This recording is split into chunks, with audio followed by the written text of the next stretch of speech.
Are we recording? Thank you. Thank you. So welcome to the Education Commissioning Quality Committee, which is being held both in person and online. And welcome to those people that are online. I'm going to ask David to keep an eye if you want to raise an issue by raising your hand so that I don't miss anybody. From that perspective. And also I think everybody around the table knows one another, and for people online, but to send a warm welcome to our chair, Chris Jones, who's attending today. I think it's probably a year since you attended the committee, so very welcome, Chair. Thank you. In fact, we're only missing Jonathan, and we'd have the board here, wouldn't we? So from that perspective. The independent members at least. Yeah, in terms of the independent members. So I think as we move forward now, I think, David, could you let me know if there are any apologies for absence? None received, Chair. Okay, and moving on to 1.3 on the agenda, any declarations of interest that have not already been declared but are relevant to items on the agenda? Chair, there's one item that's within Lisa Llewellyn's paper on the nursing profession that refers to St David's Park, and I think it's dispersed learning, so I will not take part in that discussion. Okay, thank you. Chair, sorry, I know it's a very, very tenuous link, but my daughter-in-law's sister is mentioned in Bush's paper on the improvement prize. So just want to, it's very tenuous link, but just to declare. Okay. Thank you for that. Any others? Okay. Right, if we can move on then to item 1.4, which are the draft minutes for the ECQC committee meeting held on the 6th of September. And I'm going to ask if we can go through papers for accuracy first. So if any members have any items that they want to bring to our attention on page 1. John, was your hand up there? Okay, page 1 then. No, moving on to page 2 for accuracy. So it refers on page 2, Chair, to John Garman as an employee of University of South Wales. I'm actually an employee of Swansea University, which is why I raised the declaration of interest, because it relates to St David's Park. Thanks, I picked that one up too, so thank you for that. Okay, so you can have that corrected. Thank you. And if we can move on to page 3 for accuracy. Page 4. Page 5. Page 6. Page 7. And page 8. Okay, so given the one change of correction, can I ask the committee to accept this as an accurate record of the meeting held on the 6th of September? Yeah. Okay, thank you. So moving on then to 1.5 on the agenda, which is the action log from the Education Commissioning Quality Committee held on the 6th of September. And there are a number of items that fall to the medical director push. So if we move to the first one, Yeah. Push, if I hand over to you, you happy to take them all? Yeah, in I'll succession? go them Okay. now. So the outline of process where there's a patient safety issue identified as part of a review. I take a review to be a targeted visit where we've had evidence of some concerns about one of our sites. And occasionally we see things that require immediate action. So just to say, on those days, that's escalated immediately to the senior management and an executive to let them know there's a patient safety concern. It doesn't happen very often. This is followed up within the report that of the visit, which is usually within 10 days, and it'll be highlighted again there if there is one. And that gives them an opportunity to look at our report and feedback on it. So we would get feedback as to whether that has been addressed at that point, but it is escalated immediately. Okay. Anything more than that happens in those? No, I think that's what happens with those reviews, and I think sometimes also there are in surveys and things, sometimes people, like in the GMC survey, they may report what they consider as patient safety issues. Those are also escalated immediately to the executive level of the health board before the full analysis of the surveys, so visits and surveys. So the local teams who have responsibility and ownership to address and investigate and put in action plans are informed by any intelligence we gather immediately. And how is that then recorded? The communication of that data, so that is all logged in a complete audit trail, including the communication, the dates and the times in our quality unit. Thank you for that. So there is a record of that. So thank you. Are there any questions in relation to that issue? Okay, thanks, Push. Okay, the next one, the correct data is now in the paper that's been submitted today, the quality report, the GMC response rate. Okay, thank you. And then the next bit was the executive team to consider further the current position of dental practices, its impact on training, recruitment and placements. Yeah, this is all very much part and parcel of our dental workforce plan that we're developing. So I can obviously say that the exec team has taken that on board and is part and parcel of our processes. There's a report on the progress of the dental workforce plan going to exec this month. Anything you want to say to that? Are you okay with that? No, just it is multifactorial, and we are working with a lot of government and health boards and or stakeholders regarding the situation as part of how we develop. So, in fact, there's a dental strategic oversight group happening today, but I was at 10. But we are a part of the system to try and address those issues. Okay, Kirsty, thank you. Thanks, Bush. Any questions in relation to that item? People content then with that outcome or an update? Okay. In consideration as to whether dentistry should be in the stakeholder reference group in November, but it wasn't. So we did consider it maybe, but it wasn't included. This question does it need to be part of a future stakeholder reference group? What do people think on that issue? Well, I think it ties together with what we just said with the Okay. dental workforce plan. I think we're very much in that space, and the reporting will come through that. If at some point in the future it's felt that it needs to be shared with the stakeholder reference group, we could. I think one of the discussion points around this is the stakeholder reference group.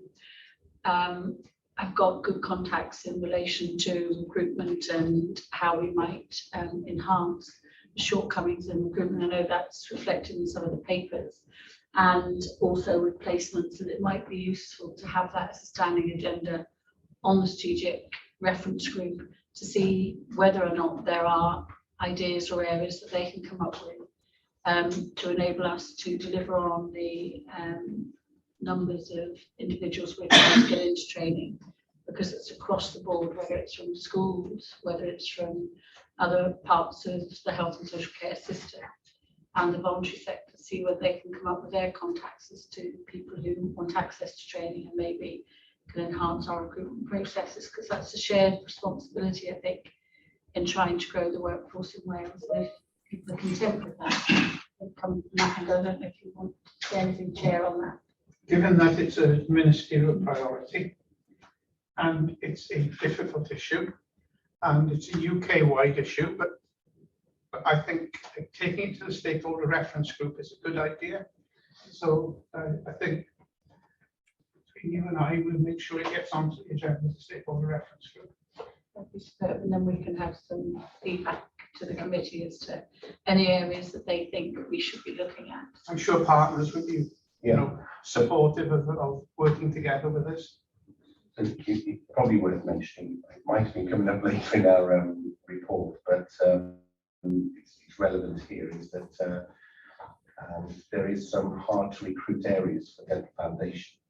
and we put in a process that's been approved by executive and now by Welsh Government to incentivise some of those really difficult to recruit practices, particularly in John's previous area in Hywel Dda and was it Powys? And in Betsy. So that way we can advertise that early to the next cohort of final year deputy students for next year to say, you know, there's these, how many, 13 places? 8, sorry, I was going to be 8 places where you will get, you'll receive benefits if you go and work in these practices. So that's been approved by Welsh Government. That's the only thing delaying us on that. Has come through. Has come through. Yes. Thank you, Chair. Okay. Oh, Thank you for that. So that completes the actions on the action log, and I'll move on to 1.6, the agenda now, matters arising that have not already been discussed or on the action sheet. Are there any matters arising from page 1? Page 2. Just wonder, push if everybody else is, if it's a further visit was scheduled on 23rd to monitor progress with regard to Prince Charles and Royal Glamorgan. You can send that in your report later on. Page 2, did you say? Yes, ECQC 0609 2.1. So Prince Charles Royal Glamorgan. Yeah, Yes. further visit was scheduled. It's within the report. Okay. Moving on to page 3. Page 4. Page 5.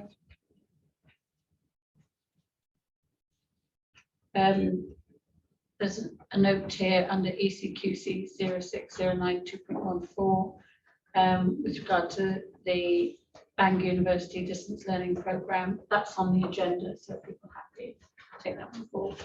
Okay. Page 6, page 7, and page 8.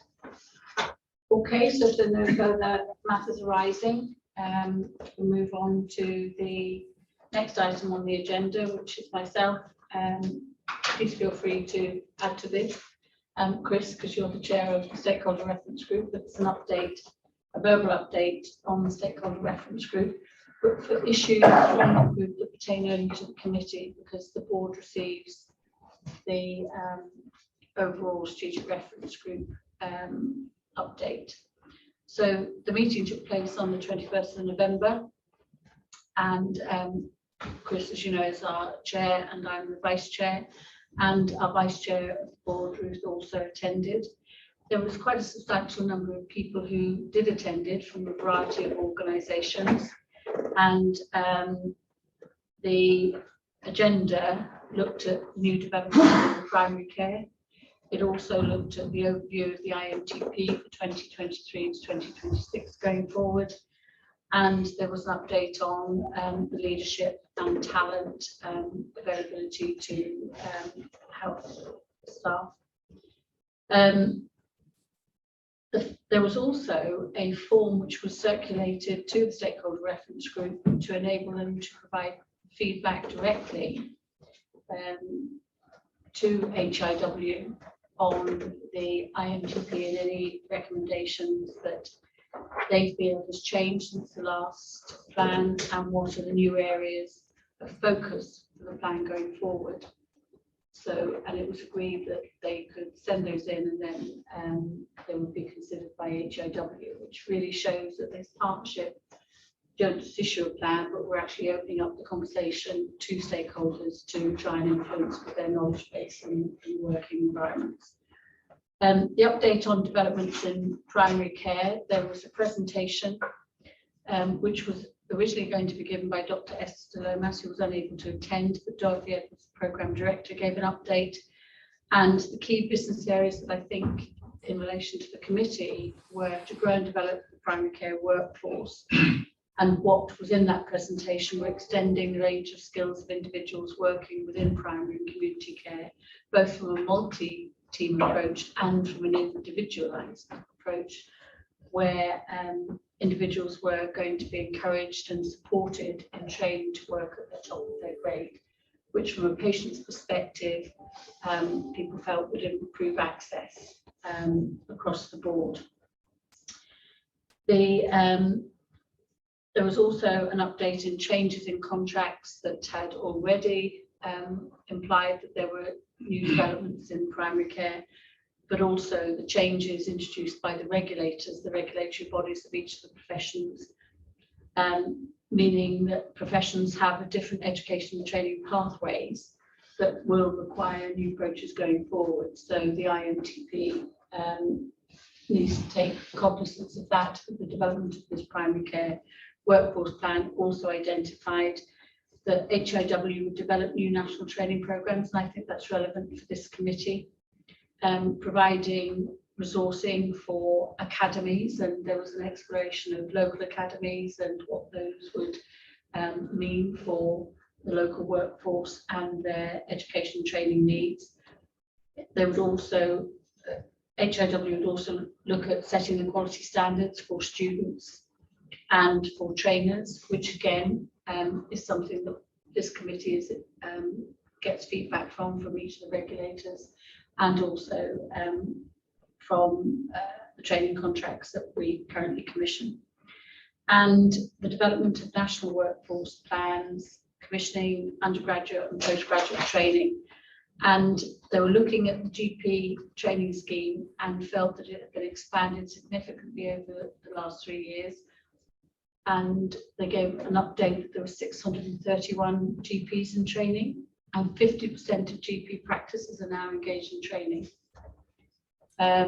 So looking at that, it's quite helpful to know that there is an emphasis on care in the community, and that does link in with the ministerial directives, but also with their IMTPs. Again, there was an update in relation to primary care from a multi-professional process, helping to develop and embed new roles into primary care, looking especially at programs like the physician's associate, and introducing and updating the stakeholder group on the GP Practice Nurse Foundation Programme, and that there would be 40 new general practice nurses engaging on a 9-month training, which actually brought a national perspective to the skill set of those individuals once released back into the service with those skills, so that not enabling a variation in training, that everybody would be trained to the same standards. So enabling, sometimes we're critiqued for a postcode lottery. This is trying to develop a programme that actually delivers for the people of Wales. There was a challenge raised in relation to that, to maybe looking at whether that should be accredited and certificated, so that it's recognised by professional organisations to stop people going through a programme and not having a regulatory certificate at the end of that. And I think looking at the general practice All Wales programme, there's quite a number of areas that they're still wanting to work and engage with, and they were talking about working with professional bodies and the primary care workforce. So I think that was positively received, and I think I'll stop there because I don't think there was anything else in that, unless I'm wrong. If you can update further, Chris, to the update of that stakeholder reference group. What I did get was that there was a way of moving forward collectively, that there seemed to be a shared business agenda going forward, but also recognition that we had improved in terms of the commissioning process and the numbers being commissioned across all sectors in the main. I didn't hear any negativity going forward, which is really good coming from stakeholders, because usually they will identify areas that they are concerned about. Anything I've left off? Jill? Can I ask a question? I know that's only not necessarily to you, Chair. Talking about the GP practices and the wider community,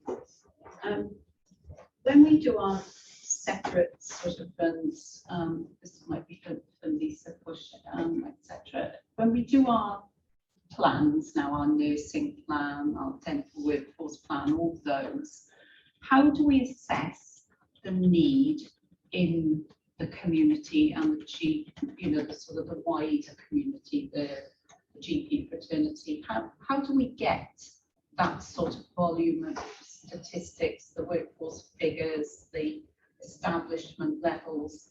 I mean, it's hard enough on a, on a Sort sort of of, data now. yeah. I But think how are we data's, Not assessing? great. It's very difficult. Am I right? So I can talk to them. That's one of our greatest challenges, is data, particularly for the primary care workforce. We've got secondary care and acute services, we've got data. Welsh National Workforce Reporting Tool is already in GP practices, that we rolled out to dental practices. As yet, we don't know when, the Welsh Government. But we've got a very good dental public health team that we're working with, and they're collecting workforce data with the NHS shared services.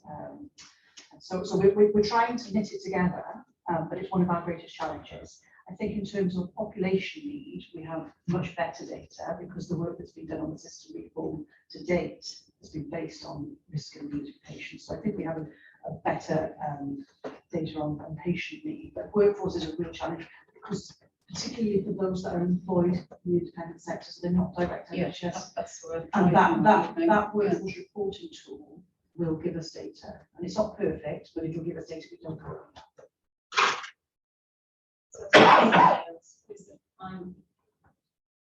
I'm a bit worried that we've got a sort of a gap, I guess, in our knowledge, and so whether we can consider whether that is a risk to our strategy going forward. I think the biggest risk is that we've got a problem with capacity at the minute in primary care. It's very obvious. And today on the in the press, there's a huge demand out there, like everything else. But there's a capacity issue both ends. There's those patients, those people who need to be prevented from deterioration, and there are those people who then need to be recovered from more expensive and more intense intervention. And the evidence base is growing that 5 days hospitalization over the age of 70 is has a very serious effect on people's functionality. We know the age profile of the nurses in primary care is such that there is no pipeline into it other than the traditional pipeline of taking from secondary care. There are many changes that have occurred that are going to be helpful, like for instance undergraduate nurse training, then primary care settings are part of that now in a bigger way. But actually training to be a practice nurse, for instance, is a different kettle of fish. The other bit that I have to emphasize is that generalism is a really good thing to be investing in because they have multi-potential going forwards. And I think one of the strategic things we need to look at very carefully is not just the very specialist end of training, but the very generalist end of training, because of the length of careers going forward. And I think that malleable workforce, so that if you were to look at the workforce in primary care, in its wider context, not just general practice, there is a need to grow that. Now, you're quite right. How much is enough? Well, we're a long way from being anywhere near enough at the minute, and it's going to get worse because of the projections in terms of retirements. And the other thing that's happening is that people are taking longer to actually get through their training. So that's definitely true in general practice training. We've got more international trainees, and also we've got more female trainees than we've had, and people are making life choices to extend their training. And once they're in posts, they still are looking for less than full-time roles, which means that you don't train one person to replace one person, as I've said previously. Okay, Lisa wanted to come in. Lisa. Diolch Cadeirydd. Actually, so in relation actually to primary care, Julie actually asked a very good question, and because we've actually ventured in HEIW to actually sort of explore this even further, primary care actually workforce planning is an area that we are looking into. But actually to complement that, actually obviously the intelligence coming through actually already, because we do link actually with actually practice nurse groups, etc. But actually, as actually colleagues have alluded on the call, some health boards do employ those practice nurses and many are not. So therefore we are working with quite a lot actually to inform and develop actually that practice nurse and the allied health professionals actually working in primary care. Because dare I say, there are potentials as well actually, and I know there are models elsewhere in the country where paramedics actually work in primary care too. There are a number of healthcare support workers or people who have worked in primary care who have embarked upon actually the healthcare support worker training and actually are already actually on their pre-registration training as well. So that avenue and that actually pipeline of work is available to them. Nevertheless, I think we need to promote that even further. Placements in primary care is part of actually the placement arena that we currently actually sort of develop actually within HEIW, and we're exploring that much further. We're extending our education facilitators, not only actually into primary care, but also the care home sector as well. And we've learned about that previously as well. So you're right, actually, in terms of what we are trying to do is actually not actually have people actually just going directly into secondary care or community and then coming out to practice nursing. There is a number of discussions afoot really whereby we are introducing primary care and practice nursing into actually the pre-reg programme so that they can come out actually with the qualifications and the skills necessary in order to go straight into primary care as well. So there's a number of threads actually already in place. The other aspect that we need to sort of take into consideration is the integrated primary care agenda. There is actually a national programme of work on that, and they embrace primary care as well as community and other professions in the community as well. So working in an integrated multi-professional way in that arena, and HEIW is very, very well linked actually into that arena too. So things are moving forward, and actually that workforce planning information will actually improve. Absolutely correct actually what Kirsty's saying. What they submit actually into their national programmes is not as robust as actually some of the other programmes on workforce planning, but things are progressing. Thanks, Lisa.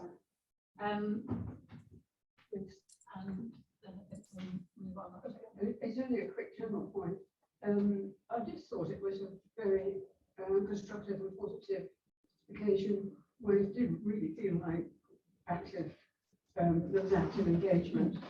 And it's come an awful long way since the original prototype, which started in the Education Committee some time ago when we first began. We are as a committee really important. The receptacle, if you like, for the chair reports back. And if we could be thinking more proactively about what issues we want to present and what the questions are around them. And dental issues we've already identified, but we should begin to see them as a resource that we can capitalise on. What would be interesting to know is how far individual representatives cascade back. And I suspect that increasingly, unless they're encouraged, it will become a personal presence at meetings and not representative. But it's just some general reflections. I think that's very helpful. I think on that point, it might be useful if Chris and myself as chair and vice chair of that actually come back to this committee with a couple of areas that you've raised in the past to see whether or not we can put those on the action plan, stakeholder reference group or the primary health group. One of the questions you raised there in relation to how we get numbers, I think the stakeholder reference group have members who can go directly to the registrants, all the organising regulatory bodies, and get data from them to see how many of them are on the register and practicing across Wales. I know that, we used to do that in the college. So from that perspective, we would then have a handle on that. And also we should have some data coming forward from the National Audit Office over the next year, I think, where they're looking at workforce planning across the board. But I think, Ruth, your point where if we're looking at data that we could actually get help from our stakeholders into the different organisations where they have access to that data and how they feel it's grown, or where there are areas that need recruitment enhancement and placements, that's something we take forward. So if the committee are happy for maybe Chris and myself to look at some of the issues you've raised and then see if we can put those on the agenda, Chair, are you okay with that? Yeah, so it's an important point raised in getting the workforce commissioning right. Okay, so if people are content, then we'll move on to part 2, which 2.1, which I feel is over to you now. Push for this. Yeah, I'll probably be asking Tom to help me with this, since it's all in largely in his areas. I'm assuming the paper's been read by all people in the meeting. One thing I'd like to say is that originally when we decided on the agenda, we were going to have a separate section on the GMC survey, but because that's very much part and parcel of our quality cycle, it's been embedded into this paper, just to make that point. So if I go through the paper, then yes, there is the updates on the quality planning, our expectations agreement, the commissioning process, and we all know about our simulation development on board. There's other bits of work going on the future doctrine and how we are going to embed a multi-professional approach to work in parallel with the future doctrine processes going on in England. Ours are going to be a bit different to theirs. The faculty leave review is underway. It's to see if we've got a system within our faculty leave programme with our local education providers, which is fit for purpose, and to see whether this is giving us the right feedback and value that we want moving on. They've been in place now as a concept for well over 10 years, I think is that, so it's probably time for us to have a critical look at that part of the process. The survey itself, overall, we had a really good response rate. Again, it was the best response rate for trainees and trainers in the UK. There were some slight reductions in many of the scores, but there were some concerns about the rota designs, feeding back. It was encouraging to see an increase in the facilities and teaching scores that at a time when we've had COVID, that's reassuring. There's some positive outliers, and the medical outliers were usually the medical specialties and those associated with them. We were very happy with the GP scheme, not reporting anything particularly bad, and particularly positive results in Bangor. And trainees generally largely positive about the levels of supervision particularly during the daytime, which was a positive feedback. The overall response rate for HIW was positive, as I said, for trainers as well. And in a similar parallel way, medicine were the biggest concerns for our trainers as well. Positive results for paediatrics, but really a good, strong will from our trainers to be training. It means a lot to them. They realise the importance of it, which I think is good. Differential attainment is a particular focus for us, and that's been embedded into the job descriptions of our training programme directors. And we will look, the survey looks at feedback on this, and to make sure that we've given adequate opportunities for our trainers to learn about differential attainment in medical education. So that's been a particular focus for us. I've highlighted burnout. It's no surprise. It's UK-wide, it's probably worldwide in medicine, but it's been highlighted as a significant theme. The next steps are interesting. We've had the internal scrutiny meetings. We've got a comms plan with health boards and all of our education structure. Circulation of the key themes report has happened to the health boards, and we're working with individual health boards for with their individual schools to see if there's anything that we need to particularly address. I think it really is important to note that the GMC wanted to develop a case study with us to look at how we deal with some of the outcomes of the survey and how we were going to use it to improve education training within Wales. I think this shows that we've got good links with the GMC, having had a positive report from them in the past, and they value, I think, the way we run our training, which is my reflection on that. Do you want to stop there on the GMC survey, or should I carry on? Anybody any questions in relation to that? If you don't mind taking some questions. I just wanted to say that burnout rates are horrific when you see them like this. So, you know, if they really are this, if it's really 63% of trainees,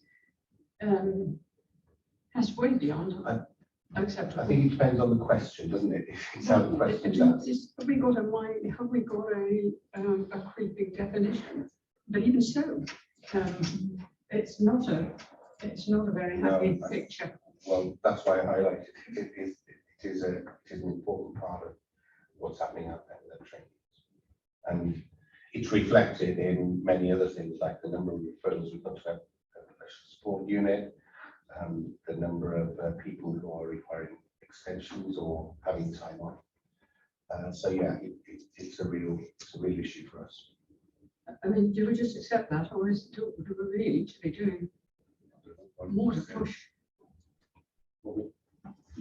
Don't accept it, it's not acceptable, and obviously flagging that and looking at the reasons underlying it and trying, you know, support is obviously the sort of after the event type thing, isn't it, in terms of trying to help people through where they are. But really, it's the whole system, you know, it mirrors exactly what we're seeing across the UK in terms of the pressures, and it's increased quite dramatically in post-COVID. You know, that has had a very significant effect. So it's looking at the reasons for it. It's workload, it's rota design planning. When the numbers are insufficient, people have been asked to do more and more, and it's all of these issues. So yes, we are working closely with the health boards. We're working as part of our planning in terms of how we can do it. We are looking at how we support flexible working, less than full time. This is what trainees are asking for, and you will have heard in the fora the strategies around enabling flexibility and part-time work. But so, you know, I'd say no, it's not acceptable, and there isn't a single solution, but it's certainly not one we're just accepting at face value, and one we're doing everything we can to support the health boards and providers. Well, I didn't want to imply we're not doing things. I just think that you know, we're obviously doing everything we can, and it's this bad. We didn't want to let it pass by, having out acknowledging that at least. Yeah, I think we've also asked a question about definition. Do we have a definition of what this actually means? And if so, how many people actually leave the profession because of burnout, or how many people actually have it? And do we have any data as to the effect of burnout on the individual? Because you've mentioned that and I know as a board, we have supported the psychological support processes that are in place. Can we cross-reference those to see how successful they are? Is that a big ask? Well, it is a big ask, and I think this is not just trainees, this is trainers we're seeing these rates in as well. And there are more data potentially about. So the definition of burnout, first of all, is included as part of that survey in terms of physical and emotional exhaustion as a consequence of work experience. And then the data are obviously self-perceived. What you perceive as an individual as whether you are burnt out or not, which is everything else, I guess.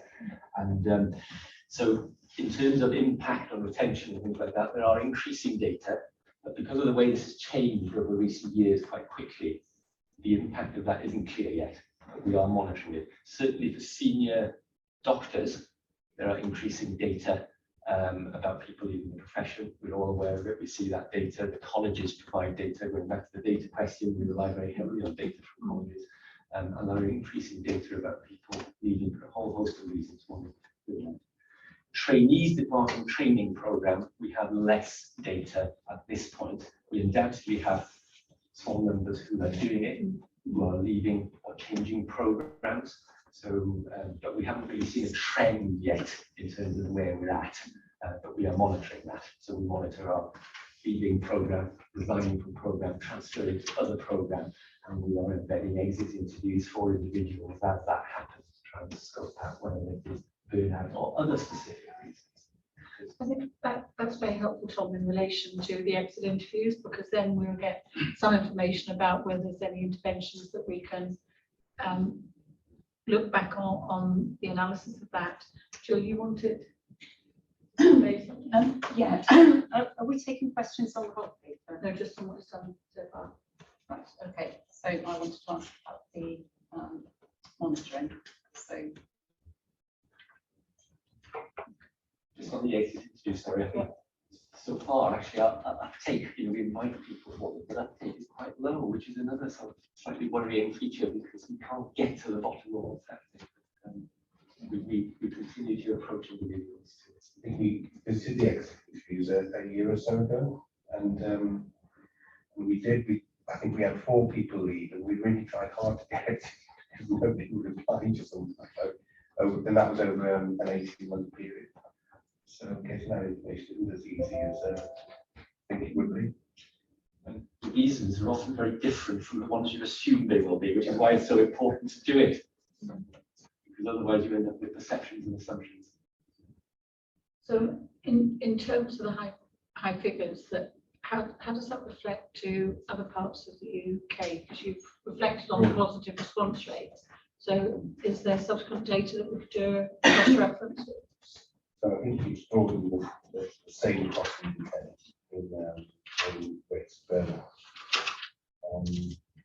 I think most of the features in the survey for Wales are translated across the UK in that sense. Within each country, there will be some places that have got particular focuses in certain specialties in certain areas, and different health boards and differently. And that's why we have an individual plan in each health board to deal with the specifics that have arisen in their location. It's an interesting point, isn't it? I'm going to move on to finish the paper, but it's an interesting point to see if this is reflected across the UK. What is the role of the regulator in terms of looking at this agenda and identifying key business areas that they could pick up with the commissioners to make sure that this is being addressed, because these are individuals lives are talking about. But I think it'd be interesting to see what the regulators Which are doing. is the good thing, is that they want to work with us to, Yes. To look at some of the way that we're going to try and address our solutions. So, that's helpful that they've chosen us, but also are doing completing the circle themselves the best that they can. Want to continue with your Yeah, paper? thank you. So there's a section on concerns within some of our specific sites. The section of gynecology, Prince Charles and Royal Glamorgan, which is the one that you referred to in the matters arising. The recommendation with this is that it's withdrawn from enhanced monitoring status following the visit in September, which I think is a really positive thing for them. And it sort of matched our discussion with HIW yesterday that Lisa and I had about maternity services in that health board, which is encouraging. Sorry, Push, I think Lisa wanted to come in. Lisa, did you want to come in? Was it on that point? It was just before that particular point. I just wanted to highlight really in response to how do we actually sort of engage with not just learners but the workforce in response to exhaustion and what Push mentions as burnout. It needs to be reminded that the Health Service undertakes a staff survey every year, and that is a very good barometer of understanding how the workforce feels. And obviously that does involve all staff who work within the health board. So that could be a student and a learner as well. And there is a key process in there in understanding actually the views actually of people and looking after their health and well-being. And of course, actually the workforce team actually within HCIW does an extensive amount of role of actually working with health boards to understand how we support learners and the whole workforce in their health and well-being needs as well. On top of that, as you mentioned, the regulator, and Push is right, we did actually meet with them yesterday. And when they undertake a visit, just to share it with people, apart from inspecting the area that they are focusing on, part of the work that they do is that they review and have conversations with the workforce, and they tend to take different groups of the workforce. So they could have the workers actually say in ED, but they also look at students, they also look at trainees, and they triangulate that information back into their reports. So therefore the health board is made aware of any particular concerns in that arena. We likewise do that when we undertake our performance framework. Apart from actually what the data shows, it's that soft triangulation and that quality element of engaging actually with learners independently, and sometimes to do with their educators as well, in order to understand what their anxieties are. And we use that as a methodology to really actually engage and actually gauge what the feelings and actually the experiences of the learner are. So just to add to that conversation previously, a vast amount of work is done elsewhere to capture the views actually of that workforce. But Push is quite right, and Tom is. If you ask the question, everybody is tired, the whole workforce is at the moment, and therefore it's about it. So what are we doing to support it? And there's a vast amount of work that we undertake to do that too. Thank you. Okay, so I've dealt with A, which is obstetrics and gynecology. Two areas in Wrexham, B and F, emergency medicine and general medicine, are both in enhanced monitoring. And I think it just reflects on how busy that hospital has been. And I think that is, they're under continuous monitoring. As I say, we've just had a visit to Wrexham Minor for medicine, but we haven't had a report on that, I don't think, yet. And as I say, general medicine in emergency medicine in Wrexham Minor also has reached enhanced monitoring as well, and that was based on a visit in September of this year. So further updates on that will come in the future. Morriston Hospital has 2 sites in enhanced monitoring, emergency medicine. Again, we've had a visit there recently, but we're waiting for the full report on that to come back to us to let us know what's going on with that. The positive thing about trauma and orthopedics in Morriston is that there's a reconfiguration process going on to move a lot of their elective orthopedics to the non-emergency sites like Newport Talbot, which then gives trainees a really good opportunity to catch up with their training. So we're looking at that with interest, because that's not the only reconfiguration going on in Swansea. There's several others to do with general medicine being centralised at Morriston, and more general surgery going back to Singleton, which was taken out in the past. So we're looking at all of those things closely, because reconfiguration often has a knock-on effect for trainees. We mentioned so that was G that I just covered. So the final one to mention is medicine in Nairn Bevan. You will recall that we had an oversight group looking at all specialties in Nairn Bevan, following the Grange opening and really throwing everything up in the air and seeing where things landed. Most of the specialties are in a satisfactory position at the moment, but general medicine is the last one to be addressed. They've got 4 medical intakes, which is really far too many. And until that is addressed within the health board, we still think there will be concerns about medical training, general medical training in Nairn Bevan. So they're in enhanced monitoring only for that specialty now, but across all the 4 sites that they have. So that's those important bits I wanted to raise. I wasn't actually going to highlight anything else apart from the improvement prize that was mentioned by Jill, which we're really pleased about the way that the treatment of patients with direct oral anticoagulants was much professionalised in the practice. So that was a good thing. And there's the rest, I think, is there as well. I'm happy to take questions on any of the other things. Thanks, Bush. Tom, Jill, and then John. Thanks, Chair. It's a general question really, Bush, about the enhanced monitoring and the speed of turnaround. And you know, there's some positives in there. We're obviously making progress, but there's some I don't know, some persistent issues, aren't there? And I guess having worked in turnaround, you're always told that the sort of first year is the critical time period, and we're coming up to 3 years in some of these places, and I just wonder if that's acceptable in the first instance. And the second, I guess,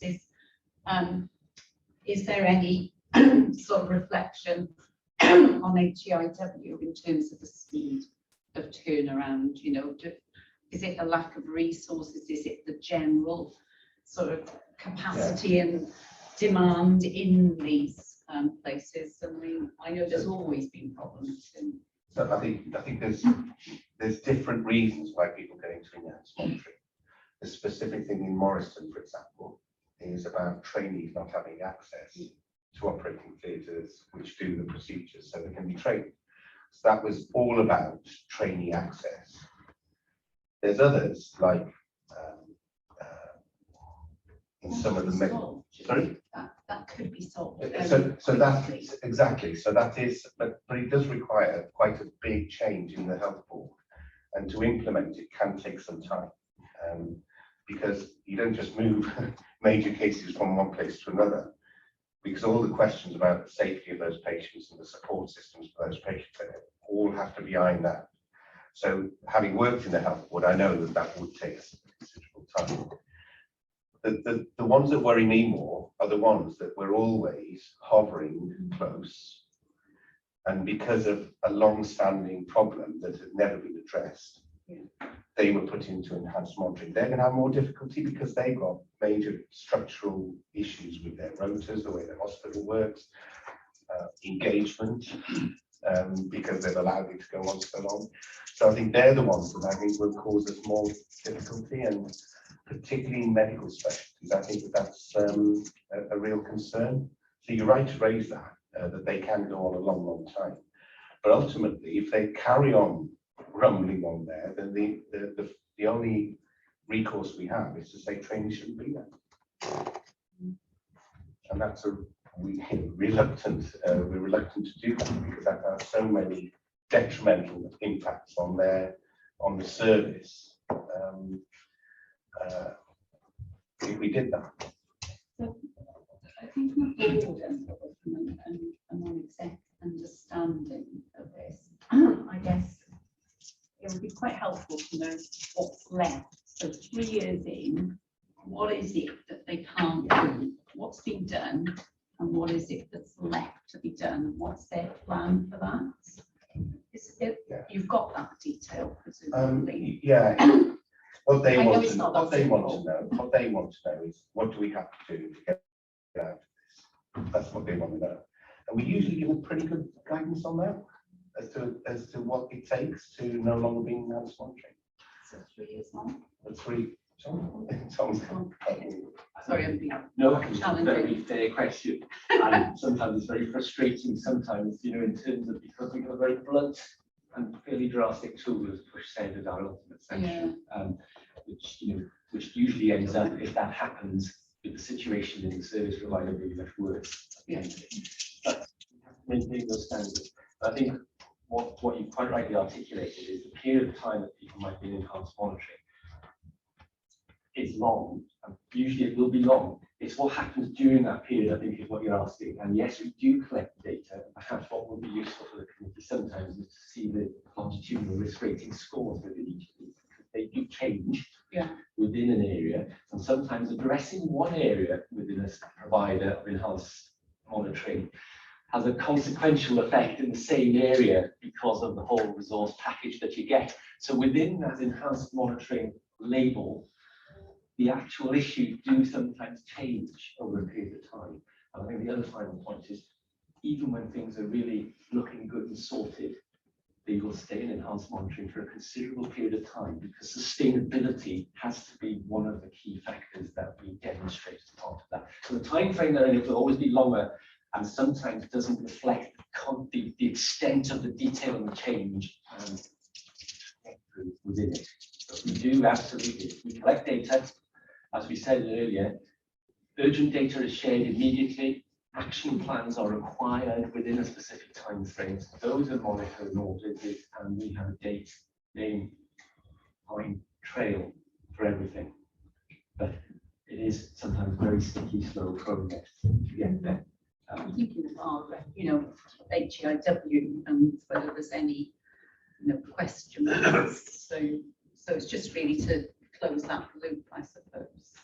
But often, I think, we get challenged both by the providers who feel sometimes we are too slow to take them out of enhanced monitoring, because as Bush said, that is their, their desire is to have that sort of label removed.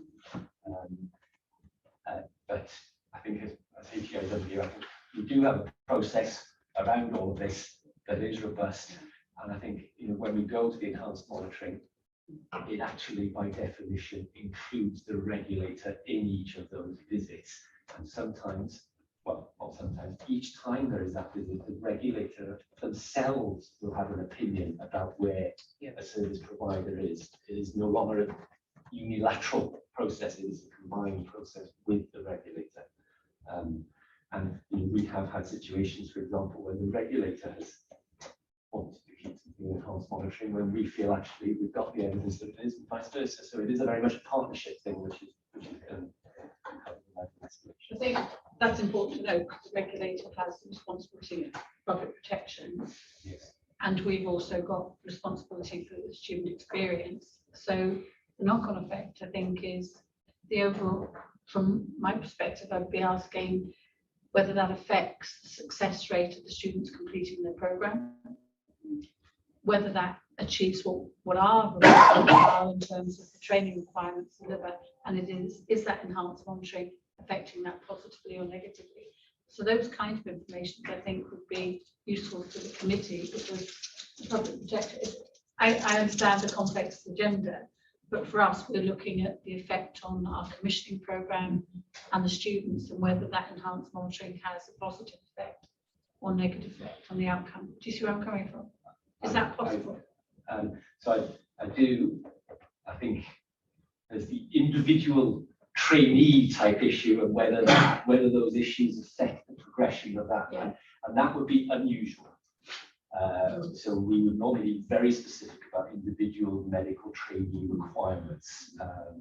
It can occur, but generally speaking, the enhanced monitoring issues are the experience in general rather than necessarily specific competencies. That's of exactly. individuals. I'm aware of the time. I'm going to be told about the time, but that's exactly where I'm coming from in relation to the student experience generally. If an area is in enhanced monitoring and all the students are saying that, we act on that. That's where I'm coming from. We deal with that data. We do. Yeah. So we have multiple sources of data which come in here, and they are all triangulated, and the opinions and experience of the individuals are probably the central source.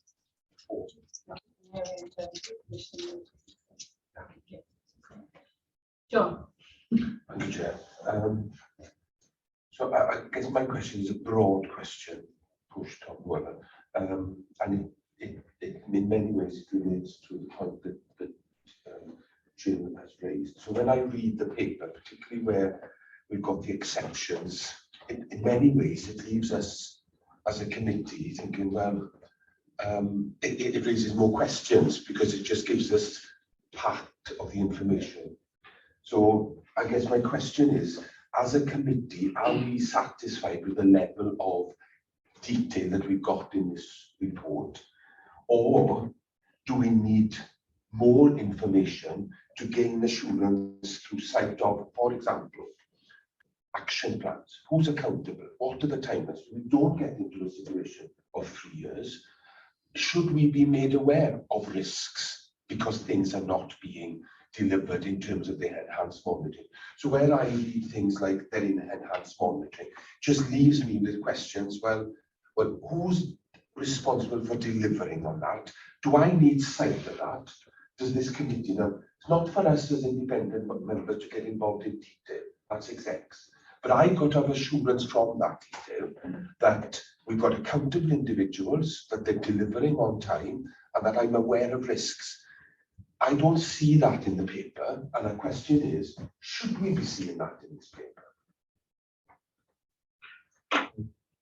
Tom and I are interested in having a discussion about what should be coming to this committee, because what I could tell you is that medicine across the whole of Wales is a red risk, and we found that probably we should be giving more information just below the national so you know which areas potentially could go into the transport or we are looking at and we're concerned about.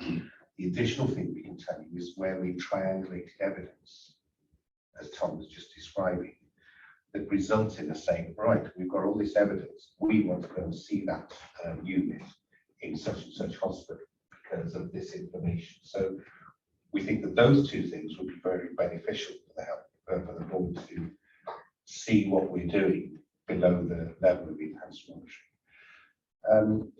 Whether we individual action plans,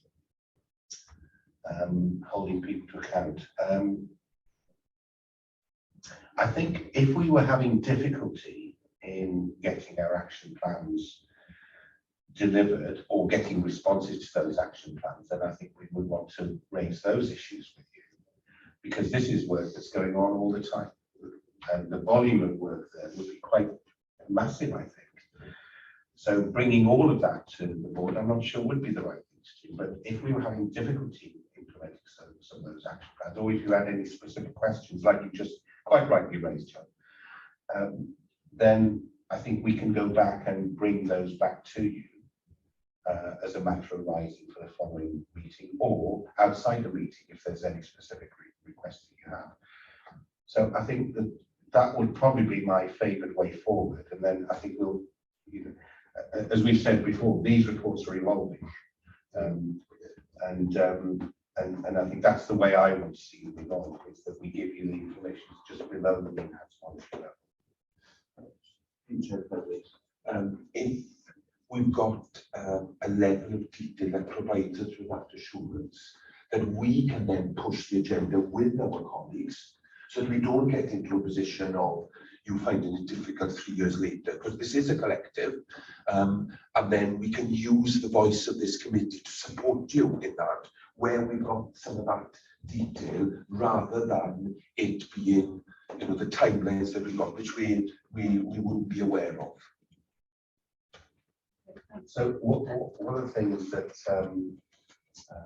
Alex had suggested following our mid-year review for medicine was that the things that are going on within the medical team is something that would be very useful for a board meeting, either in January or in March, which would give you an idea of the volume of work that's done behind the scenes. And maybe from that, we can make some decisions on what should be included in these papers in the future. I think you raised an important point there, John, in relation to what are the risks and should this committee be aware of those, and those risks escalated then to the board. So I think if that could be taken back to the executives and a discussion point around that, and we receive that, the outcome of that at the next meeting, because the risks and how we relate to that, and then we escalate those ourselves to the board for further discussion development. I'm going to move on very, very quickly, Ruth, and then Chris. And just quickly say that in the past we've had when things have come on or moved on, the level of risk has changed differently. We've had a sort of feature item, not a deep dive, but something that goes into greater depth, and maybe that's, I would, a lot of this has been on for quite a long time and they're just rolling on, which is part of the point, isn't it? But there's another opportunity to think detail. Chair, can I just add to your comment, because I'm slightly raised it. It's not only risks, but it's also about us then being aware of deviation from expected timelines. So if we only get the deviations when that you feel that then I think that's also important.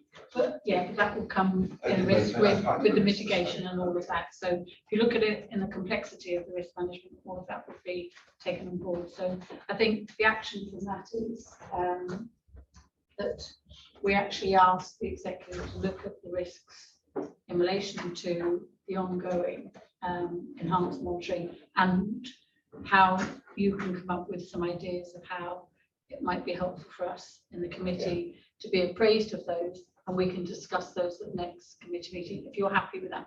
Yeah, okay. And what you just said actually reflects the conversation we're having within execs, because I think that they too are wanting to be assured that they're aware of all the things that might be below the surface. Well aware that Chair is here as an observer, but did you want to say something? Two things from this conversation.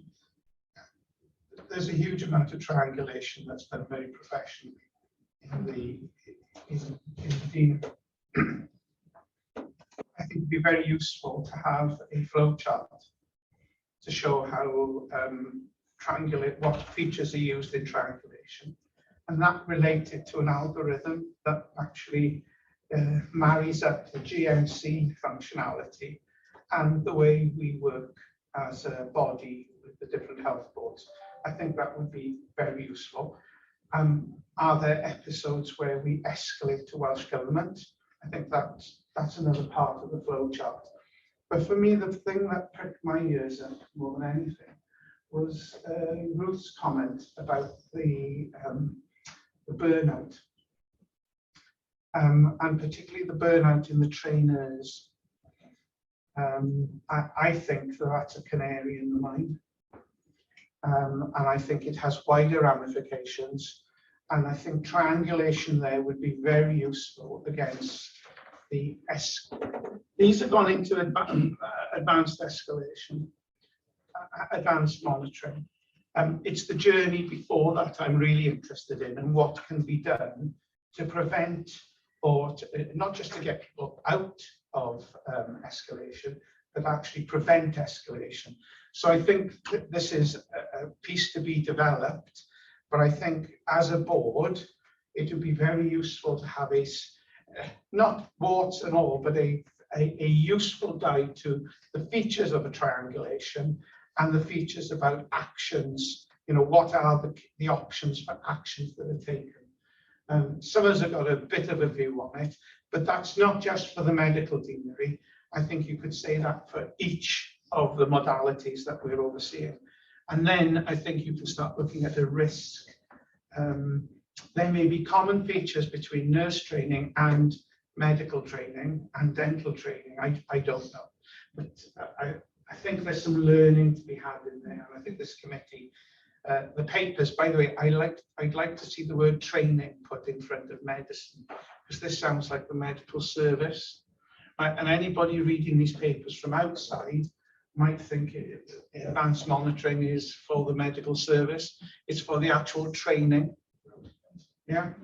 Okay, I'm going to have to close it down now. So, Push, there are a number of actions that we've already identified, but in relation to the paper, members are asked to note this paper for the multi-professional view of HCIW quality framework as a base of reporting the exceptions in respect to the quality unit activity. Given where we are, it's quite a mouthful. We've highlighted some areas of development. So with that in mind, people are happy to move on. Yeah, okay. Thanks for that. And I will draw the attention, not that I wanted to shut people up, but please be brief in your questions, otherwise we're going to be running over. Dentistry, Kirsty. Thank you, Chair. I will be brief because this is brief. Push mentioned earlier about the local recruitment scheme we are putting in place, dental foundation training. You can see from the report we had some challenges this year, particularly with the rural practices recruiting. As a consequence, we've got 10 international dental graduates, and some of those are UK citizens that have gone to train us in the EU and come back. So from a range of countries, and that's presented some real challenges this year, particularly for our practices where they're hosted. And we've had to put in place an additional layer of training to support them. We're feeding that back in nationally to the regulator because there's some real challenges in there about international registration and the routes to registration that needs legislative change. However, if there are safety concerns, we're feeding that back into the regulator, working with them. So there are no concerns in terms of patient safety currently, but we are having to put extensive program in place to support them, and then the educational supervisors and the practices as well. The Train Work Live campaign, they are working with us on the local recruitment offer, and they've done the initial split creatives, as they call them, where they have half. You've probably seen the some of the GP Train Work Live promotions where they have half, they get them together. So they've done those with some of our trainees so far, and reports are that they're excellent. So you start to see those coming out. We're working with the dental school in Cardiff on the local recruitment offer particularly, and we are also surveying their 4th year and final year undergraduate students on their career aspirations to try and inform, as Tom was referencing, some of the flexibility and the options to try and improve the retention of the workforce. Core training, you can see the fill rates there. They reflect national trends. Where we've got vacancies that weren't filled nationally, they're recruited to locally. Some ongoing challenges there that we are working with through nationally through core training. Core training is mandatory training, so it's challenging in dentistry. The only other thing that's not in the report that I will reference is the hygiene and therapy undergraduate commissioning, and this is fairly new. Why it didn't go in the report was a time. We're working with Bangor University on a placement tariff to put hygienists into general practice as part of their undergraduate training. So we're working through that with Bangor University, which is quite exciting. Try and grow the workforce there. The rest is fine. Trainees remain on track. We are in a relatively steady state in terms of education and training, but I think that's a timing issue, probably more than anything, where we are in the year currently. Taking questions, thanks, Chair. Kirsty, any questions for Kirsty? John? So I guess my same point in terms of the paper that we said previously, I think there's the tendency within the report to raise questions. So, you know, this report, for example, it might be perceived as pedantic, but if we to gain assurance from that, it talks about the majority of individuals are on track, or most of the results are positive, etc. Again, for us to have an understanding, what risks are we dealing with, etc. So I would just reiterate my comments. Thank you. No, I understood that, absolutely. I think we are on a journey with reports. Yeah, and I accept that. And the other thing is we've got to be careful not to describe an individual in an open meeting because it might be identifiable. Okay, any other questions? Thank you, Kirsty, for that. Members are asked to note the report for information. Yeah. Okay, thank you. Moving on now to pharmacy. Is Margaret doing that? Are you introducing it? For sure. I think Margaret's Margaret's yeah, she's on. Good morning, all. Thank you. We've got an abbreviated report this time, only updating on things that have changed since the last time we reported to the committee.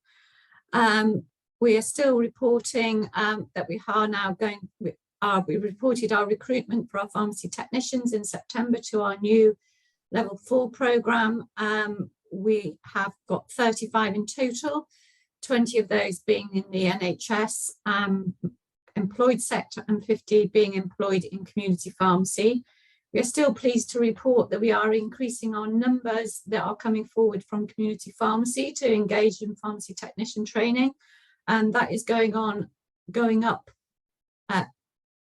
each time we have a cohort. So we've got about a 50% increase now on the numbers coming through from community pharmacy, which is really encouraging.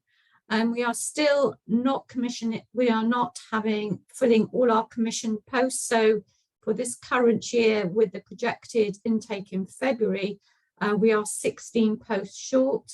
Some of that is due to some of the, not concerns, but sort of waiting to see how the new programme, the Level 4 programme, pans out and the impact on training capacity, just to see what year 2 looks like as we move into year 2. And some of it is just pure capacity to train. So we are having conversations with the service to think about their planning, and actually when we actually do ask for numbers, that they plan efficiently to make sure that they do have the right numbers in the commissioning plan. So hopefully we have minimal reduction in the numbers that we commission compared to what's projected in the plan. As you see in our foundation trainees, we've got 117 places in Oriel. We won't actually know the fill rate that is anticipated any time within the next week, so I can't report on that this time. We have had a really good fill rate in the past, so we're still hopeful that we will have a good fill rate, but there are more places in Oriel now than trainees coming forward, so it's quite a competitive market. And we just still have some in training who are sort of having programme extensions for various reasons. The only thing else to report from last time was the fact that for our pass rate, we were very pleased on our registration pass rate for our cohort that finished in August, that our pass rate was 96.4% for our GPHC registration assessment, compared to a UK average of 80%. So we still are performing the best in the UK for our pass rate. So I think that really does show that the programme, the UK leading programme we've got in our foundation year, not only attracts a full fill rate, but the support we give those trainees in the experience really demonstrates that in the success of the GPHC pass rate, albeit that isn't the only defining factor. It is about the experience and understanding that the trainees are getting the right experience as well. And all the feedback from the trainees is very positive. Something that isn't in this report, but I would like to celebrate as well, is the fact that one of our trainees who finished her pre-registration pharmacy technician programme through our modern apprenticeship programme was successful in being the apprentice of the year, and that is when she's being judged against all apprenticeships that are commissioned from Welsh Government across the whole of Wales. So huge accolade. This particular pharmacy technician trained in a community pharmacy. She trained during the COVID period, so very challenging period. She had additional learning needs. She was really very driven trainee, but also well supported by our own team, as well as us supporting her team within the community pharmacy to be able to achieve. So I think I really want to celebrate that. We've got a lot of issues, we all know that. We still got the same workforce issue, a lot of workforce issues, health and well-being, same as being discussed earlier, but just so that the committee know, as an aside, our workforce plan that is due to go out to consultation early in the year will be looking at how can we address some of these workforce issues in the short, medium and long term. So that plan will be very detailed with a lot of actions to try and show our workforce and give them hope, to show that we understand the challenges they're under, but we are all of us and all the stakeholders are trying to drive forward to make sure we have some action plans to redress some of the issues. So still challenging environment, but a lot of positives I feel for pharmacy, so within a challenging environment. So, but I'm happy to take any questions. Thank you, Margaret, for a very positive report and celebrating the successes. Can I open it up to Jill? Okay, thanks, Chair. I'll try and be brief. Thank you, Margaret. It was a very positive report and very good news in many respects. I just had a very quick question really, which was about placements and in terms of do we have enough? Is the first question. Second is how do we assess the quality of the placement? Are the same arrangements in place for enhanced monitoring if that should be assessed? Because I'm looking for consistency. And do we, in terms of payment for placements, I'll reserve that question because it's a general question about the payment for placements. So does that make sense? Yeah, I'll try and make sure I answer all of the questions, but if I don't, I'll try and take them in order. So from the point of view of the foundation training and obviously the pre-reg, foundation, there's a bigger demand than we've got capacity to train. So we are 100% filling on our foundation programme. We've got 132 places that we could fill, but the reason we aren't putting forward 132 is the capacity in the system, and particularly the capacity in our acute sector. That is something that we are looking at. We've got a member of one of health boards who is a pharmacist, but actually leads the clinical education within COMTAF, so that's medical, nursing and others, to work with us to try and figure out what is the educational infrastructure needed within the acute sector to deliver the future pharmacy training. That's everything, our undergraduate, our foundation, our technician training, because I think it's become very apparent that the structure they've got now may have been fine for what it was, but now as we move forward, there isn't a robust infrastructure within the acute sector that actually supports all this additional requirements that we need. So that person is with us a day a week for this year to try and get us to a better place so that hopefully we can release some of that capacity. So it's no good just asking for more if we don't think the infrastructure supports what we need for the future. So that's the first thing. So numbers, yes, I'm confident we could take more numbers if we had the capacity. I'm trying to remember your other questions. Do you remind me? The quality of placements and enhanced. Okay. So we use the same quality framework, the HIW quality framework. So we are required in our foundation training, we are required by our regulator, we have a delegated accountability for quality management of that foundation training. We've already been accredited as at step 1, we've got step 2 accreditation the end of March, but we follow a very similar model to the medical. The bit we aren't quite there yet is the monitoring process we've discussed with medical. That's the space we are now about to get into. Now we have established framework, established requirements of our training sites.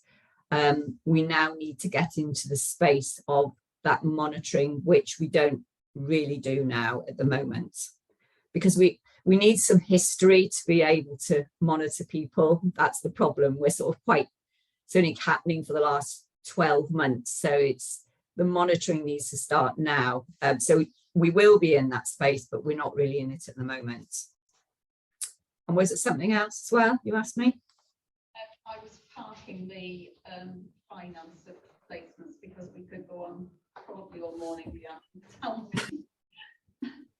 So leave that one for now. So it's secondary care placements that are the problem. Any other questions? No?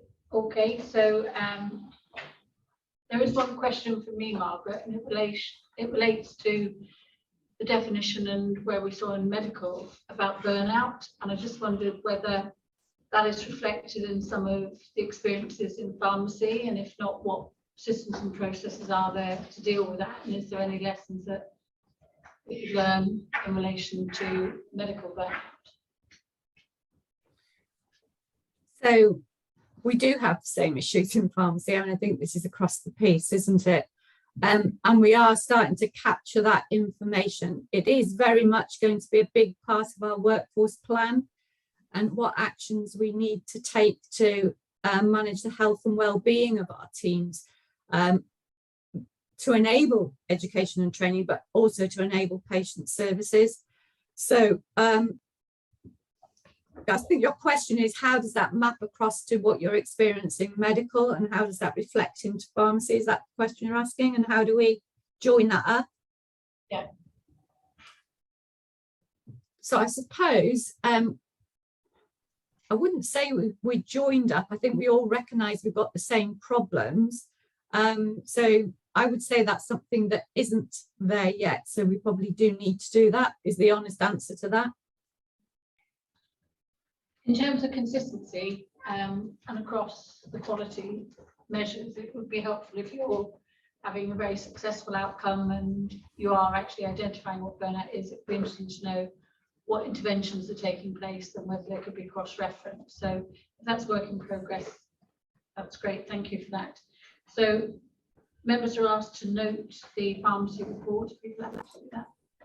Yeah. Okay. Thank you. And we're moving on now to 2.14. We've managed to catch up quite a bit in time, only 5 minutes behind now. So if we can hand over to Lisa.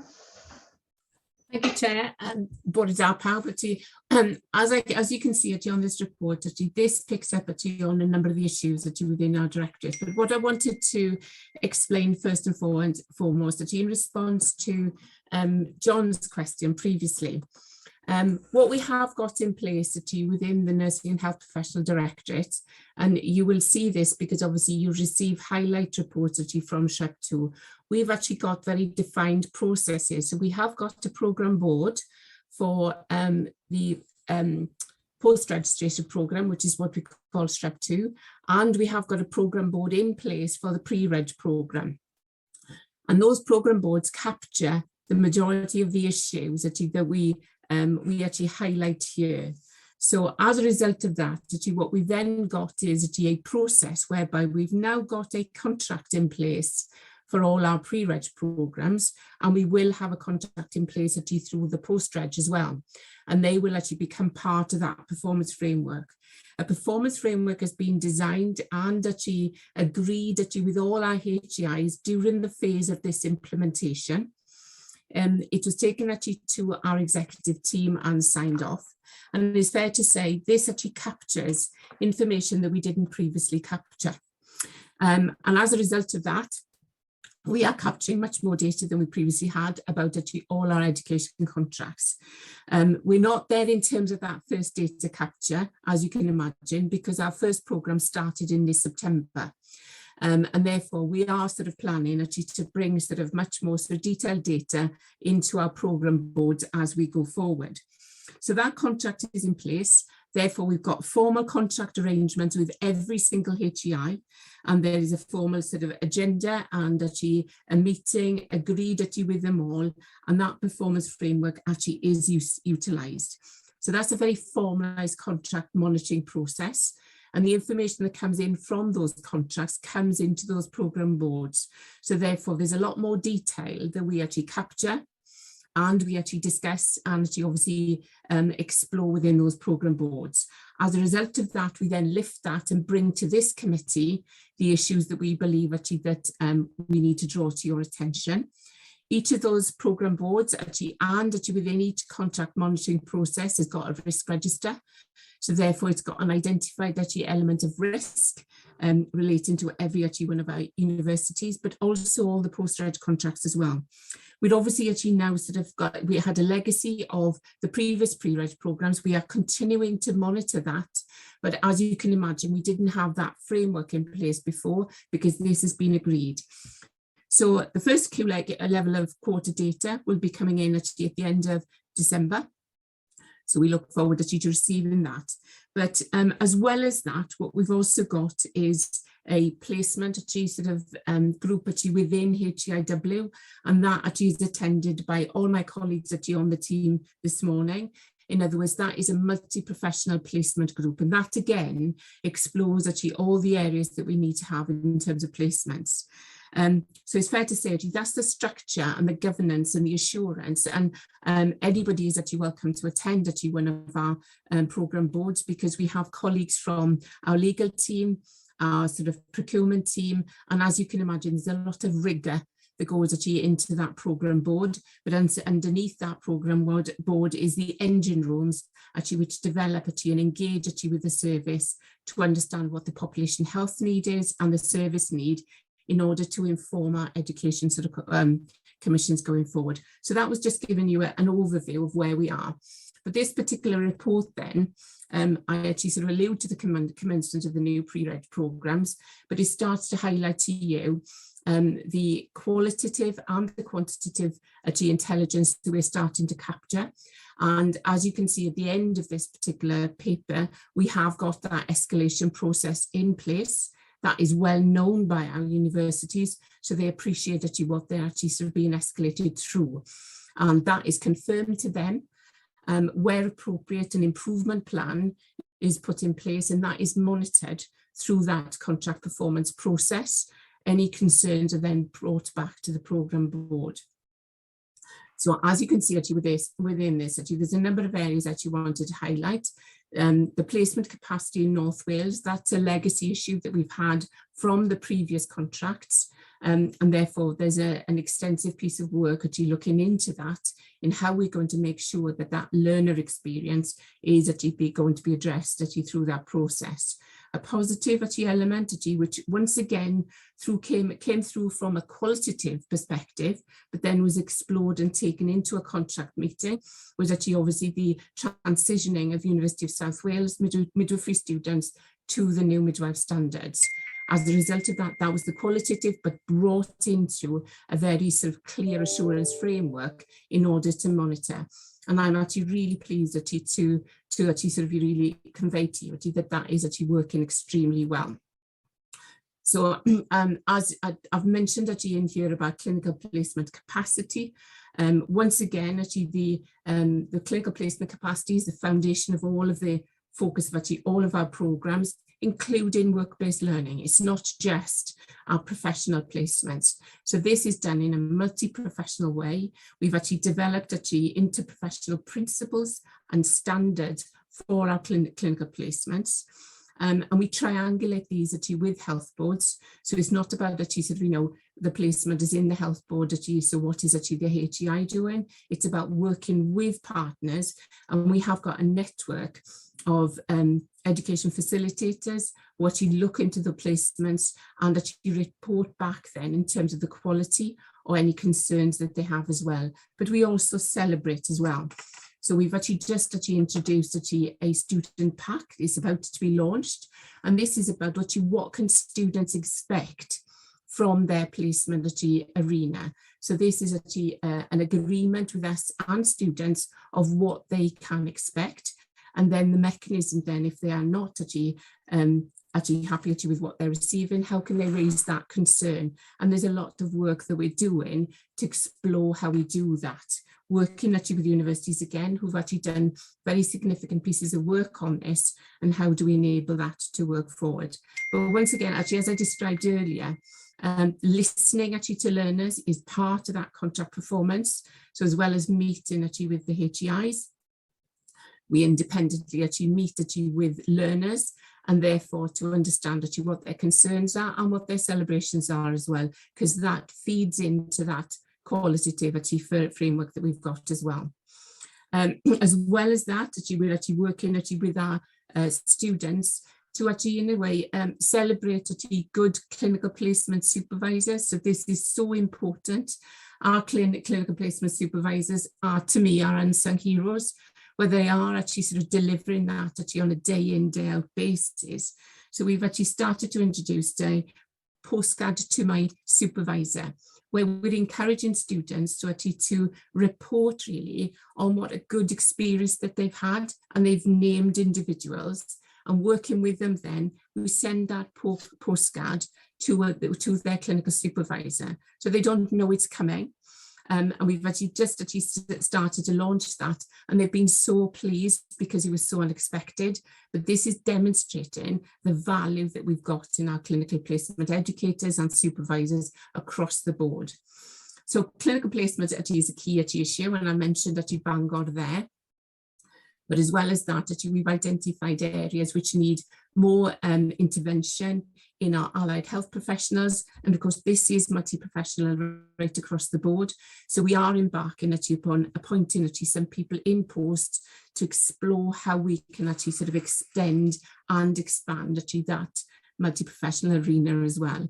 So you can see that in that report as well. I mentioned actually the interprofessional education placement principles. This was a challenge actually for HEIs and how to do this. So we have worked with them in order to explore how we can actually develop those standards and actually enrich the learning of our students. Then moving on to phase 2, actually we did have a highlight report, and we've now actually put that onto the closed arena, which we will actually discuss later. But that particular highlight report goes actually to our exec team on a monthly basis. So once we've actually had that health board, our programme board meeting, that escalation actually is taken to our exec team, so they are fully aware of the risks and constraints actually that we may or may not have. I mentioned actually the quality performance framework. In that actually we are capturing the student surveys, and actually what we're actually looking there actually is actually making sure that we've actually captured actually what good looks like, and that is actually the conversation that we have actually with our health boards and our HEIs, because actually it's a two-way process, because students can comment on the experience that they have in their health boards as well. The dispersed learning in St David's Park, as I mentioned, this is actually once again escalating to you the areas that we are exploring and actually having conversation to explore. This is about actually the opportunity to recruit to that dispersed learning programme. So instead of saying, oh, to you, this is an escalation process, it's about working with the Swansea University to understand, you know, what can we do differently, because we know actually that there is a local challenge actually from that arena to recruit people. So what are we doing and what can we do differently in order to enhance that? Programme fill rates this year were down, but you will see actually that was across the UK. And we're obviously quite concerned about that.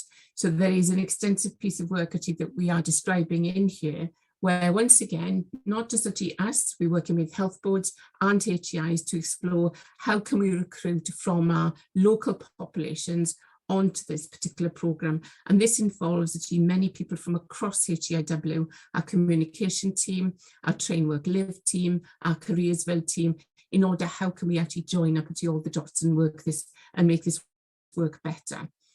I've actually in that particular report, you've got the fill rates, and you can see actually from there, one of the areas of concern is actually our recruitment to our learning disability programmes.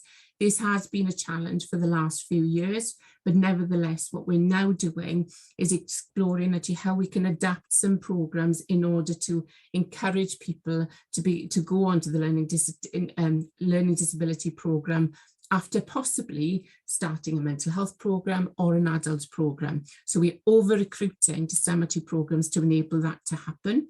But once again, it's exploring as to how we can encourage people through an engagement process and a communication exercise in order to introduce people actually to learning disability nurses.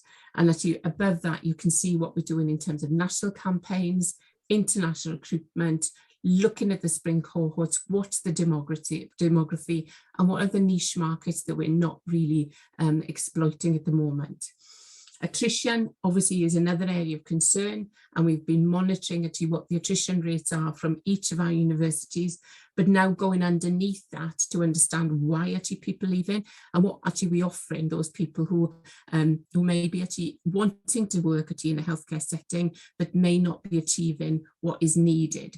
So we do that actually quite routinely when we've actually got the application process in September, but we're now actually getting to understand what are the causes for people actually leaving courses and at what point actually on the programme that they're leaving, in order to see actually whether we can introduce them to other healthcare employment actually elsewhere as well. University of South Wales I mentioned, Bangor University, obviously there's a dispersed learning programme, but what I will actually say is that there are a number of areas that have been highlighted to our board about Bangor University, and I can share with you that there is a plan for us to meet with, not through the contract process at this point, but with senior people within Bangor to understand how, because we think things have changed there, and therefore people have left. And we can see evidently that this is sort of taken an impact. So I'll stop there. Lisa, can you hear me? I can. Thank you for that. We did try to contact you a few moments ago because we are pushed for time. So I'm going to open up for questions and ask people to be as brief as they can, but not detracting from what you need to ask. Okay. Thank you, Chair. So thank you, Lisa, for the report, which provides us with some detail in terms of exactly where the issues are. If I can just note some points, then it may be in the interest of time, Chair, that I'm not necessarily required to have answers today. Okay. Certainly for Lisa to go away and think about. The first one I would say is we need to be very clear what we as a board mean by interprofessional education. And the reason I say that is because the report indicates that HEIs are adopting very different perspectives about what they consider to be IPE. We need to provide direction. We may well be doing that, but its implementation is variable from what the report says. Yeah. And again, I don't expect the answer for that. I think we just need to note it. I certainly welcome in the report, Chair, the work that Lisa's team are doing with HEIs around the previous conversation we've had as board, and that is about a national campaign to address our fail rate. That's absolutely welcome work. It's in partnership, and it's good to see that in the report. Also, I like the context performance framework. I think in terms of that performance framework, all I would say is we need to be aware that these organizations are incredibly busy and that we need to be proportionate in our expectations about the information that's required for us to have an understanding of what we need within that performance framework. Just the one point, the question that I would like an answer to then, and I'm going to be very careful how I frame the question because I don't want to get close to any conflicts of interest, etc., etc. But the report notes some quite significant concerns in Bangor around placement capacity, in 2 cohorts, etc.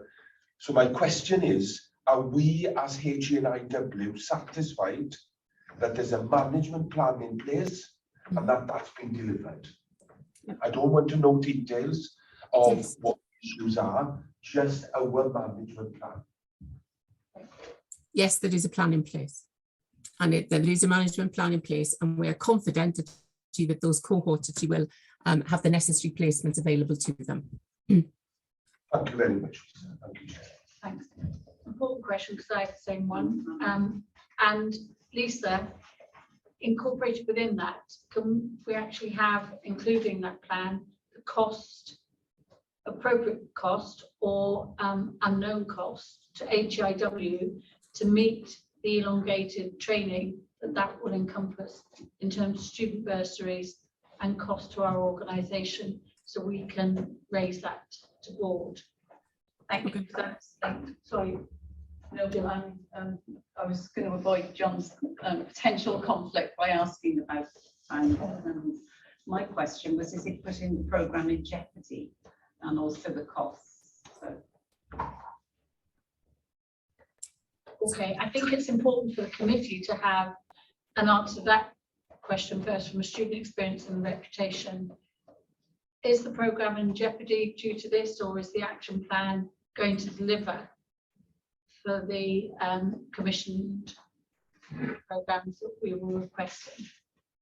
So in terms of Bangor, and obviously Wrexham, actually, yes, we are confident. That's why we've actually got the improvement plans actually in place, and they have been in place for some time. But we're confident that we will actually achieve that. I will pick up the unknown costs and actually work with Rhiannon in order to identify that. And we would have actually asked about the learner experience as well, but that's actually an important point because we want to know actually what that impact was as well. And we can bring that back to the next meeting. Okay, one of the other questions I had, and I will be quick, is looking at potential under recruitment from the commissioning places, whether or not, given that the finances we have available within HIW currently within some of these programs, whether we should be looking to increase applications to apprenticeship type training to help boards try and meet some of the deficit in commissioning places there, and whether that could be looked at and brought back to this committee going forward, so we can look at alternative ways of commissioning, similar to what happened probably about 10 years ago when we had something similar in Wales, where we looked at apprenticeship type training for healthcare support worker staff within the environment, because that might help recruitment, and it'd be helpful to know whether that's an option we could look at, so that we're not deficient in the figures, especially around learning disability and nursing the child, which are in the 50% and the 87% of commissions. Thanks. Are there any other questions in relation to the paper? Lisa? I just got one comment. Whilst the percentage fill rates are down, are the numbers down? So in comparison to last year, no, they're not.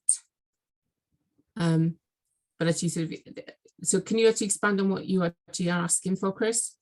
So the commission numbers are aspirational. Yeah. The fill rates against those are just, are we meeting our aspiration? But are the actual numbers falling? Well, the numbers actually in programs this year are greater than last year, but obviously what we did this year was we commissioned more places, and therefore. Yeah. Okay. So thank you, Lisa. There are a number of questions to bring back to the next time, but members are asked to note the progress in implementing the quality performance framework in the new education commission. Are we content? Yes. Okay, thank you. And I know that you have to go, Tom, at 12, so apologies, we are running over, but we're now moving, part 3, no strategic matters were agendaed, so we're now moving on to part 4, which are governance matters and draft committee self-assessment. Just prior to bringing you in to deliver on that, just to say that there was an action for myself to meet with the chair, and I don't know if you're going to address the outcome of that in your presentation. If not, I can say that we. Yeah. Okay, just to say that at the last education committee, we looked at potentially widening the scope of the draft committee self-assessment. I met with chairs here today because we are part of a board and there is a set review of how we evaluate committees that are delegated through a scheme of delegation, and we agreed that I would take that forward. We had a discussion, and in order to ensure consistency with what the requirements of the board, it wouldn't be appropriate to widen that because this is a committee review, and therefore there are a number of other avenues that the board can take to look at the effectiveness of the committee that reports to the board. Okay, I hope that's answered the questions that were raised. Okay, thank you. So over to you now, David. Okay, to do a quick one. Diolch yn fawr iawn, Cadeirydd. Felly, beth sydd o'n blaen ni ydy rhestr o cwestiynau sydd yn galluogi'r pwyllgor i ymgymeryd â'r proses o hunan asesiad. Mi fydd y cwestiwn yn cyfarwydd i'r rhan fwyaf o aelodau'r pwyllgor gan ei fod yn cwestiynau mi ofyn y llynedd. Felly rheswm mae'r cwestiynau gyfron heddiw ydy rhoi cyfle i'r pwyllgor i ddechrau barn ar cwestiynau hynny. Y bwriad ydy rhannu'r cwestiynau o fewn yr wythnos y ddau nesaf a gofyn wrth gwrs i'r aelodau i gwblhau'r cwestiynau ac mi fyddwn ni wedyn dod â adroddiad ar yr ymateb hynny i'r cyfarfod nesaf o'r pwyllgor. Felly gofyn am sylwadau ysgol yma. Okay, thank you, David. So are there any comments?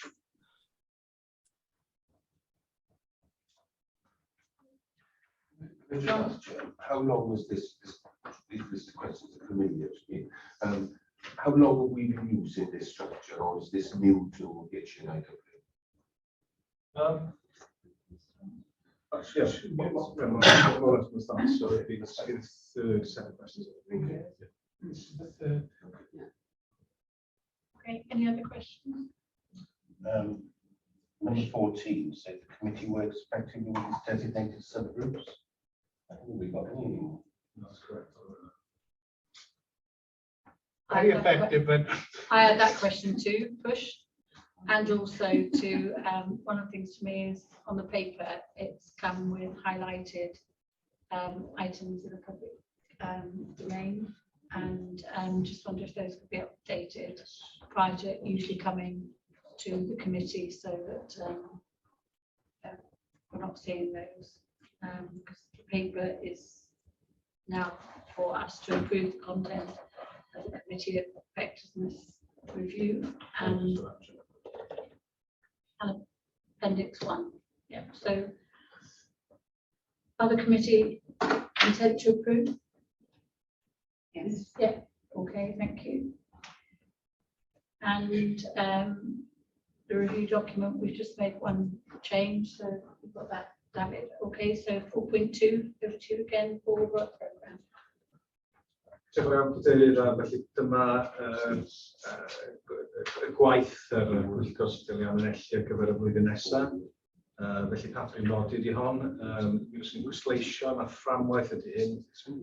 Mae cyfle i ni newid y fframwaith wrth i'r flwyddyn symud ymlaen ac wrth i gyfynion y pwyllgor newid.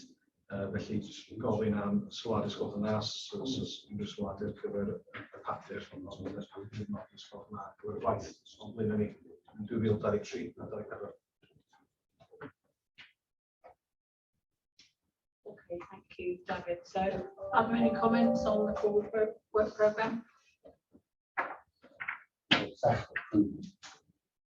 Yeah, but one comment first. I'm sorry.